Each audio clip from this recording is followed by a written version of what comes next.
well-regulated militia being necessary to the security of a free state, the right of the people to keep and bear arms shall not be infringed. Welcome to another edition of Bearing Arms, Cam and Company. My name is Cam Edwards. I'm so glad you're with us on the program today. You know, if you are like me, and probably a lot of other Americans, you have been paying a very close attention to what's going on in Ukraine, the invasion by Russian forces. We've been writing about it at Bearing Arms from the perspective of a nation that had, pretty restrictive gun control laws in the years before this invasion, in the weeks before this invasion, a very abrupt turnaround, all of a sudden now a relaxation of those gun control laws, an arming of the Ukrainian population. You've got citizens who have never held a gun in their hands before, who are now serving in the territorial defense forces by the hundreds, if not thousands at this point. Again, of people who have no real experience with gun ownership until they have been called upon to defend their nation.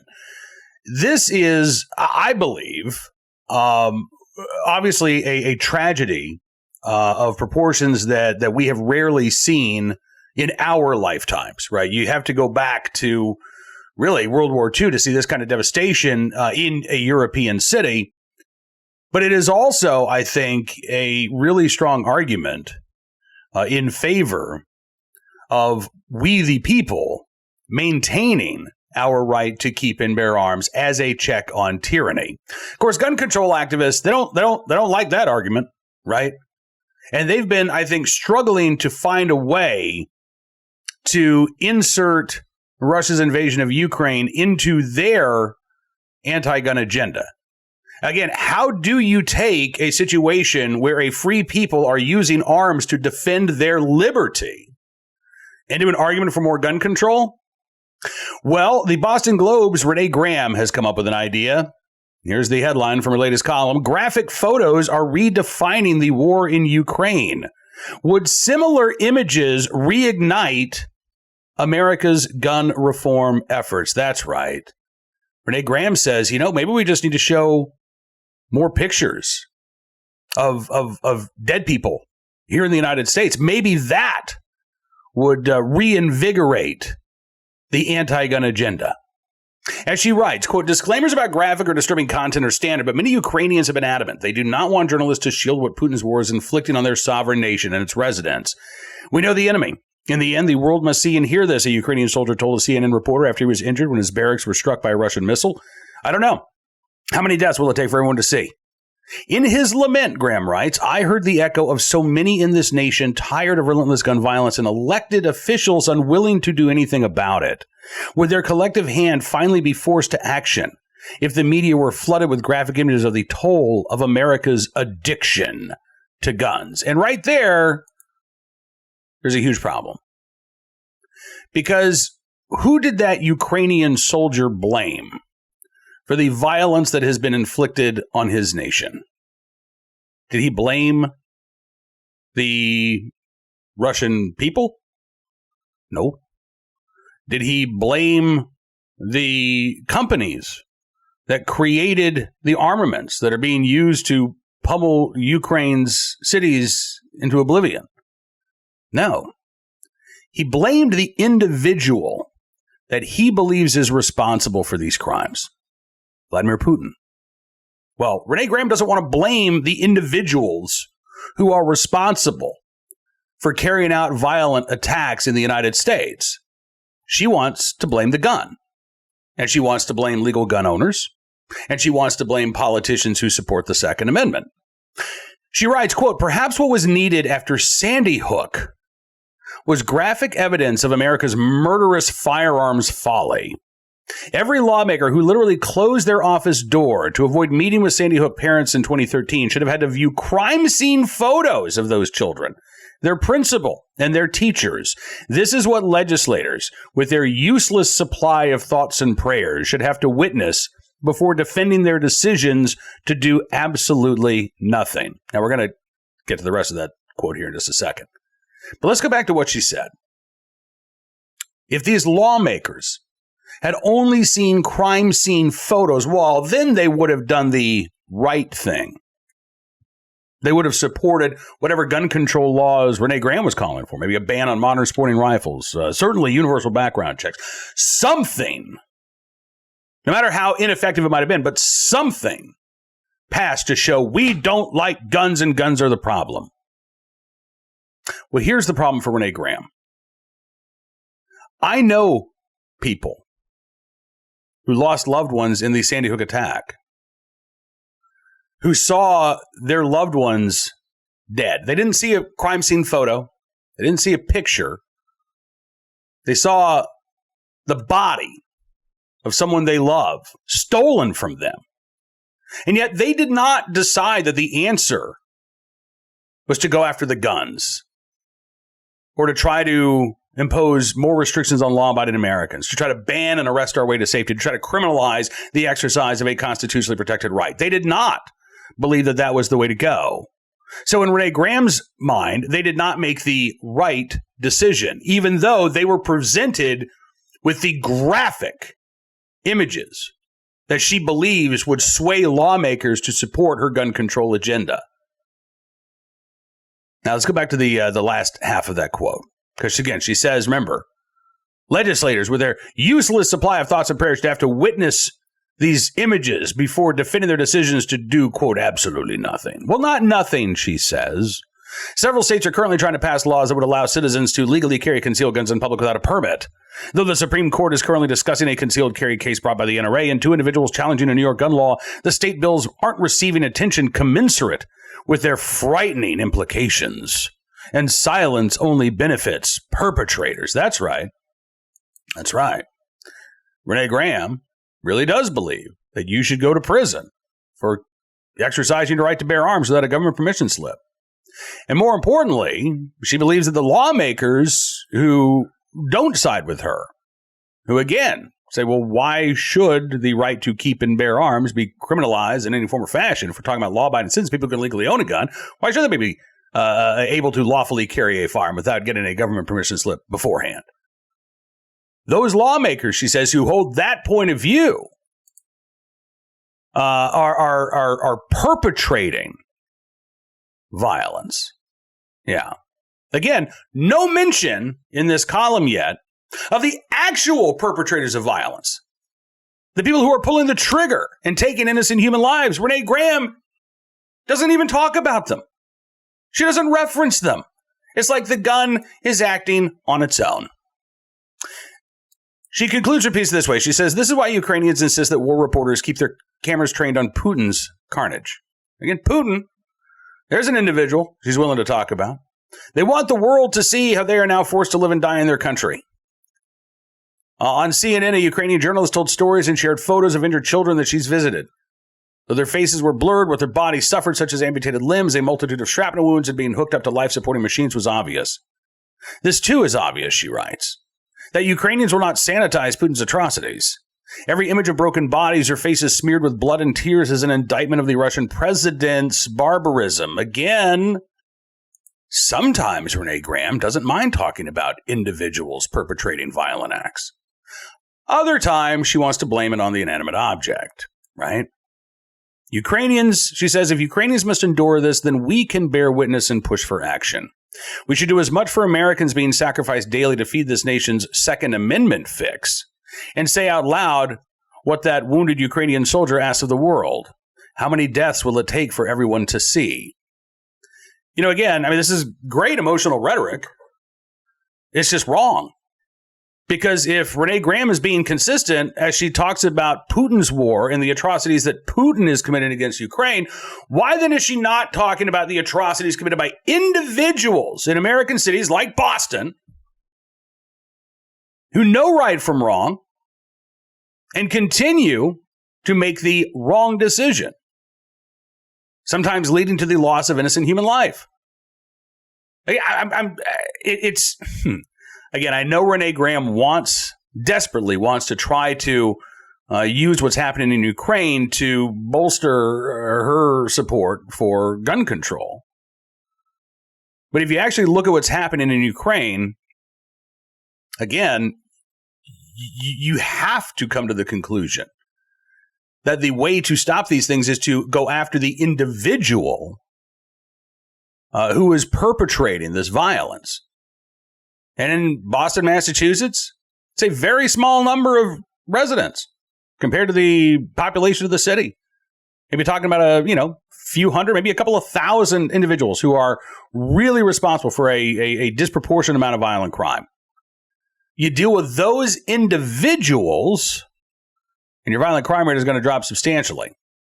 But if you, again, try to ban guns, try to ban your way to safety. Well, if we just, put this law in the books and that law in the books, we put those people in prison over there and these people in prison over here for doing that.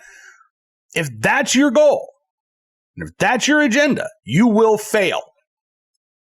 We live in a nation with 400 million firearms. We live in a nation with almost 100 million gun owners. We live in a nation that protects the right to keep and bear arms. I don't care how you feel about guns. I don't care if you love them, if you hate them.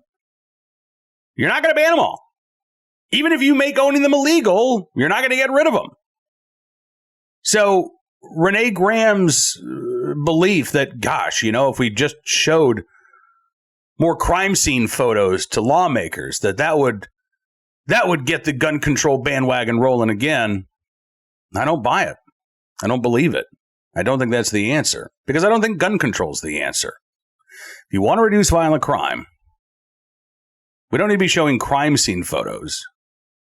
We need to be showing wanted photos.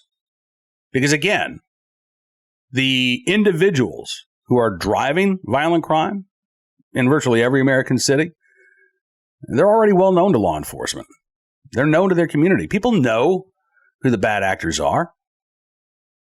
It's really just a matter of bringing the resources that we have within the criminal justice system and the community at large to bear against those individuals, again, who are the nexus of so much violent crime in our communities. Don't think you're going to see Renee Graham right about that. She's still trying to wave the bloody shirt to strip us of our right to keep and bear arms. All right, let's turn our attention now to today's armed citizen story, our good deed of the day, and our recidivist report. We'll start there with a case out of Omaha, Nebraska, where a man accused of murder in Kearney, Nebraska, turns out was recently released from jail after serving a brief amount of time behind bars for robbery. This from News Channel Nebraska. Romeo Chambers is now charged with the shooting death of a man named Jared Shimpaw in Kearney, Nebraska back in January. Police say that he is wanted right now. He is not currently in custody. But the charges date back to an incident on January 16th where police responded to reports of gunshots fired. They found the 31-year-old Shimpaw dead from his injuries. The police believe that the shooting was connected to an attempted robbery. And large amounts of drugs were present. 2 other individuals were arrested at the time, but Romeo Chambers was not. Police say that Chambers lives in Omaha. He's been out of jail for just 11 months after the shooting took place. He was charged with robbery back in 2016 in Omaha when he was 18 years old. According to police affidavit, Chambers and 2 others robbed a man at gunpoint, stole a safe containing $8,000 as well as a rifle. Chambers pleaded no contest to attempted robbery, and he got away with probation. He apparently repeatedly violated that probation, and in 2019, he was sentenced to 5 to 7 years in prison. But he was also given 372 days credit for time served, and he was released on February 26th of 2021, thanks to Nebraska's good time law. So a 5 to 7 year prison sentence in 2019 ended up being less than 2 years, or right around 2 years. And unfortunately, again, Romeo Chambers out on the street and allegedly able to commit this murder. Now, if he's convicted of second-degree murder, he could face up to life in prison. But that is cold comfort, I am sure, to Jared Shimpaw's family, who might be wondering why it took so long to put Romeo Chambers behind bars and why he didn't stay behind bars very long after he was sentenced. Today's armed citizen story, an update on a story we first wrote about yesterday at Bearing Arms, a rideshare driver in Orlando. In fact, I think this was yesterday's armed citizen story. So we do have an update here, and a very important one as well, because I misgendered the armed citizen in yesterday's story. This was not a male rideshare driver. This was a female rideshare driver who shot a man who she says attacked her. You remember this was in Orlando, Orange County. The female rideshare driver was behind the wheel. There was a woman in the passenger seat and the woman's boyfriend in the back seat. Woman's boyfriend allegedly starts assaulting his girlfriend in the passenger seat. So the rideshare driver stops the car, tells him to get out. That's when she says 27-year-old Daniel Pacheco charged towards her and assaulted her, which is when she fired a shot, hitting Pacheco. At last report, Pacheco's in stable condition. He has been charged with battery. According to Click Orlando, no charges have been filed against the driver who shot Pacheco. The identity of the driver and the Pacheco's girlfriend have not been released. Detectives say they are going to send the case to the state's attorney's office for a determination if any other charges should be filed on the case. But, I mean, at this point, this really does look like a clear-cut case, not only of self-defense, but defense of another. Click Orlando, by the way, spoke with a woman named Sally Collins, who is another rideshare driver. She says she's been driving for Lyft and Uber for about 6 years. And she said, I've kicked people out of my car. I pulled over on the side of the road in a safe location. I've been like, you're out. I'll call the police. She said it's not the safest idea to be out as a female driving in the middle of the night, picking up God knows where. So I'm always paying attention, which is good. But again, Uber and Lyft forbid their contractors from lawfully carrying in their own vehicles while they're on the job. So Sally Collins better keep her head on a swivel because chances are she's disarmed. And I hate that. I think that is an unconscionable policy on the part of Uber and Lyft. I don't care if it saves them a couple of money and a couple of bucks in insurance, premiums and things of that nature. I don't care. This policy is putting people's lives at risk. This is a dangerous job. There are no shortage of stories every day about Uber drivers, Lyft drivers being carjacked, being assaulted, sometimes, yes, being killed. And I have to say, while Sally Collins probably doesn't want to brag about this or even publicly acknowledge it, given that Uber and Lyft would fire her if she acknowledged it, I do hope she has a gun with her. I hope she has a concealed carry license. I hope that she is carrying while she's on the job.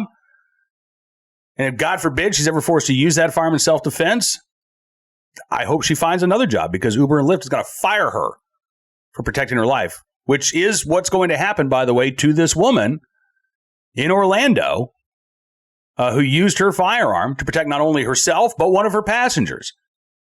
I guarantee you she will not be driving for Uber or Lyft in the future because even though she might have saved a life, she violated corporate policy. All right, turning our attention now to our good deed of the day. In the right place, at the right time, willing and able to do the right thing. A Tallahassee police officer who is off duty and helped to save the life of a man outside of a Tallahassee church last month. Officer William Denning and State Fire Marshal Detective Brock Dietz were directing traffic at the Thomasville Road Baptist Church in Tallahassee last month. They were both off duty.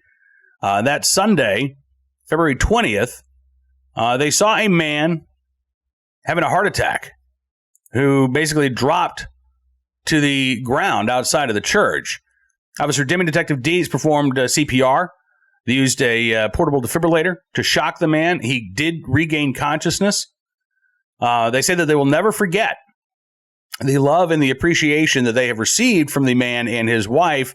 And that man, not only now making a full recovery, but actually able to reunite with one of the officers as well.